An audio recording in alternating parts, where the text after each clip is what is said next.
Good evening, Dr. Zakir Naik. This is Mary. I'm a Christian and a banker by profession.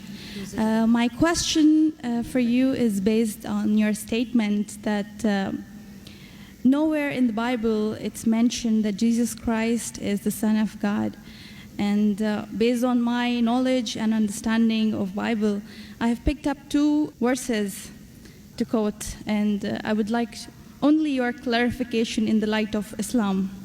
The first one is Matthew chapter 3, verse number 17. And lo, a voice from heaven saying, "This is my beloved Son, in whom I am well pleased." The second is John chapter 3, verse number 16. For God so loved the world that he gave his only begotten Son. So whosoever shall believe in him shall not die but have everlasting life. That's right. You don't have to tell him this word is enough. He'll tell you this word. He'll tell you the whole line. Sister, just to correct your statement, you made a question saying that I said that nowhere in the Bible it says that Jesus is Son of God. I never said that nowhere in the Bible is it mentioned that Jesus is Son of God. I said there is not a single unequivocal statement in the complete Bible. There is not a single unambiguous statement in the complete Bible where Jesus Christ, peace be upon him, himself says that I am God, or where he says worship me. I never said the Bible does not say Jesus is Son of God. What I said, there is not a single unambiguous statement, not a single unequivocal statement in the complete Bible where Jesus Christ, peace be upon him, himself says that I am God, or where he says worship me. If you point out any such two statements, I'm ready to accept Christianity. If your question assumes that Son of God means Jesus is God, very well, I'll reply to your question. Many Christians think that just by the statement Son of God means Jesus is God. Sister, do you know in the Bible, Adam is Son of God, Ephraim is Son of God, Israel is Son of God. God has got sons by the tons in the Bible. That means you haven't read your Bible, sister. So do you mean to say all of them are gods? Is Adam God? Is Ephraim God? Is Israel God? No. Son of God, sister, is a statement used if you read Romans chapter number 8, verse number 14. All those that are led by the Spirit of God, they are sons of God. Means if you follow the commandment of God, if I follow the commandment of God, I am a son of God. In this way, undoubtedly, Jesus Christ, peace be upon him, verily is the most beloved Son of God. Meaning, he is following the commandment of God. I have got no problem at all. If you say Son of God means persons who follow the commandments of God, like it's mentioned in Romans, all those who are led by the Spirit of God, they are sons of God. If I follow the commandment of God, you follow the commandment of God, we are called children of God. Very innocent statement, no problem. So as far as your Matthew is concerned, 3:17 I have clarified. Now coming to your second quotation of Gospel of John chapter 3 verse number 16. But what the Christian missionaries say, no, brother Zakir, Jesus Christ, peace be upon him, is not a normal son. He is the begotten Son of God. And they quote Gospel of John, chapter number 3, verse number 16. For God so loved the world that he gave his only begotten Son. Whosoever believeth in him shall not die, but have everlasting life. Sister, simple question. What is the meaning of the word begotten? He has given it. No, what is the meaning of begotten? He has given his Son to the people. No, sister. Begotten doesn't mean he's given his son. You know English, I know English. Your English is, mashallah, very good. Begotten doesn't mean he's given his son. If I say you have begotten a son. Sorry to interrupt. Don't give metaphorical meaning. English. I'm not a scholar. You're not a scholar, but your English is very good. I'm a layman person. And but sister, your English is very... If I say you have begotten a son, what does it mean? That means you have had sexual relationship with your husband and you begot a son. Begetting is a function of lower animals of sex. How can I attribute this function to Almighty God? Who did God have sex with? Who? That's the reason the scholars of Christianity, if you read the Revised Standard Edition, Revised Standard Version of the Bible, revised by 32 scholars, Christian scholars of the highest eminence, backed by 50 different corporate denominations, they say this word begotten in Gospel of John, chapter number 3, verse number 16, is an interpolation, is a fabrication, is a concoction, and they're thrown out of the Bible. So if you read the Bible, If you read the Revised Standard Version, it is the bestseller in the world. Revised Standard Version, revised by not Muslims, not Hindus, 32 Christian scholars of the highest eminence, backed by 50 different corporate denominations. They say this word begotten is not present in the original manuscript of Gospel of John chapter 3 verse 16. What they say, it's an interpolation, it's a fabrication, it's a concoction, it's an adulteration. So Jesus is just like a son.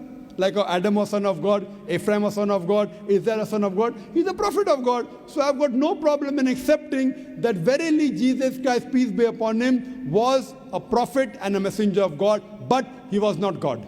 Hope that answers the question, sister. So now, sister, Thank you very much, Dr. sister, Zakir can we Naik. reverse the role now? Yes, I said definitely. I was ready to accept Christianity if you proved Jesus was God. Would you accept Islam now?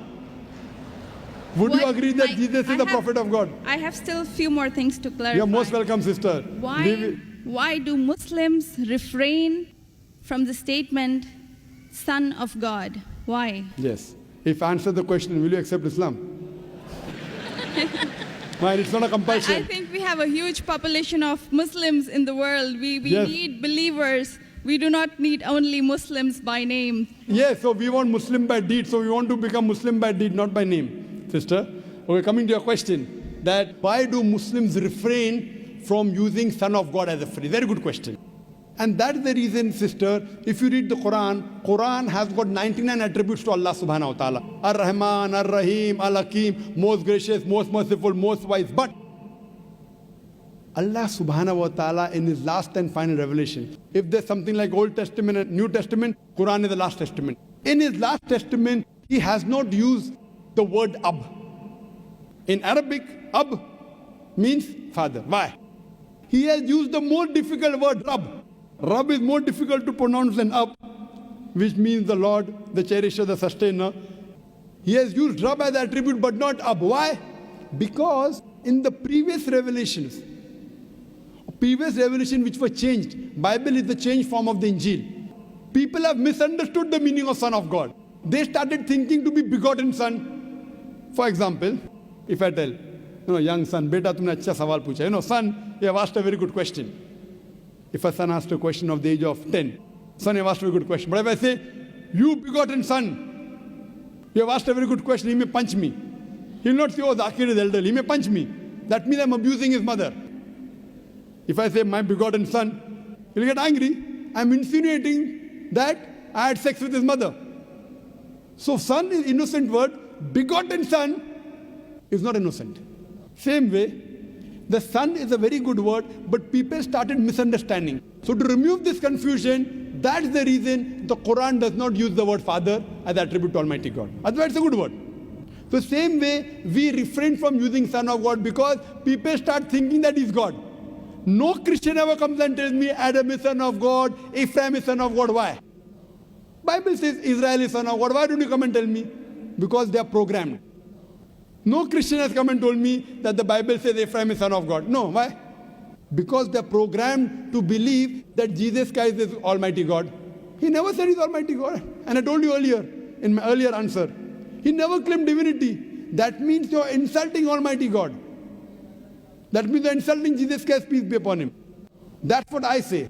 If Christian means a person who follows the teachings of Jesus Christ, peace be upon him, we Muslims are more Christian than the Christians themselves. You know why? Because if you read the Bible, Jesus Christ, peace be upon him, it's mentioned in the Gospel of John, he was circumcised on the 8th day. We Muslims are circumcised, Christians are circumcised. Jesus Christ, peace be upon him, said that you have to follow each and every law of the Bible, each and every commandment. Gospel of Matthew chapter 5 verse number 17 to 20.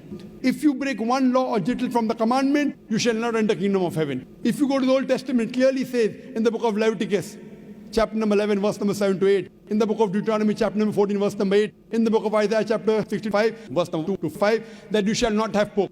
Muslims don't have pork, but Christians have pork. So if Christian means a person who follows the teachings of Jesus Christ, peace be upon him, we Muslims are more Christian than the Christians themselves. The Bible says in the book of Ephesians chapter number 5 verse number 18 that thou shalt not have wine. It's mentioned in the book of Proverbs chapter number 20 verse number 1. Wine is a mocker. You should not have wine. Muslims don't have alcohol, but the Christians have alcohol. Further, if you analyze, there are various references I can give you. So if Christian means one who follows the teachings of Jesus Christ, peace be upon him, I say that I am more Christian than the Christian themselves. If you become a Muslim, you are a more better practicing Christian than the so-called namesake Christians. Yes, sister. Can I ask something? Sure, Yeah, yeah. all right. You're most welcome, sister. I would not like to cross-question or criticize your statement. I Sister, have you're no right. most welcome to cross-question me. You're most welcome to criticize me. I love it. Unless a person doesn't cross-examine. See, suppose I want to prove something. If I say this is the best, I want to check it out whether it's best or not. That's right. Because a logical person, so please, sister, cross-examine me, criticize me, attack me. Once you're convinced, then you accept it. Yes, sister, go ahead. I will definitely not intend to do something like this. The object of questioning more is to know more so that I know what I follow is right. That's all. Thank you very much. Sister can ask any question, no problem. You're most welcome. Whether your intention is very good, but I went to the extent of saying even your intention is bad, no problem. But your intention is very good, sister. So you can ask any questions and you don't have to accept Islam. No one can force you. Quran says, La ikraha fid din. There's no compulsion in religion. Truth stands out clear from error. So don't think that if I answer a question, you have to accept. On the day of judgment, only give the evidence that I gave you the answer. Yes, sister. Any questions? Thank you very much. Yes, sister. You said that we Muslims are better Christians than the actual Christians. So The complete statement I made, if Christian means a person who follows the teachings of Jesus Christ, peace be upon him, we Muslims are more Christian than the Christian themselves. Yes, sister, your question. But this is not a layman statement. Don't I layman being statement. do not have a specialized knowledge of Islam and as well as Christianity. And you can ask the doctors of divinity whether I'm saying is right or wrong. Yes, sister. Thank you very much, Dr. Naik. So what is the question that? That was my question, that why did you mention that we Muslims are better Christians than the actual Christians? When I said that, why did I say I that? think this is beyond my thinking, that That's why right. would a Muslim call himself a Christian? No, correct. Why? Because we love Jesus Christ, peace be upon him. We love him more than you. We love him, we respect him, we revere him. But we don't worship him. The reason I said this because I love Jesus Christ, peace be upon him. I respect him, I revere him, but I don't worship him. Because he never told me to worship him. If he would have told me to worship him, I would have worshipped him. So that's the reason I say, if Christian means a person who follows the teachings of Jesus Christ, peace be upon him, I'm more Christian than the Christian themselves. Because I love Jesus Christ, peace be upon him. I respect him, I revere him, but I don't worship him. So hope that answers the question, sister. Thank you very much.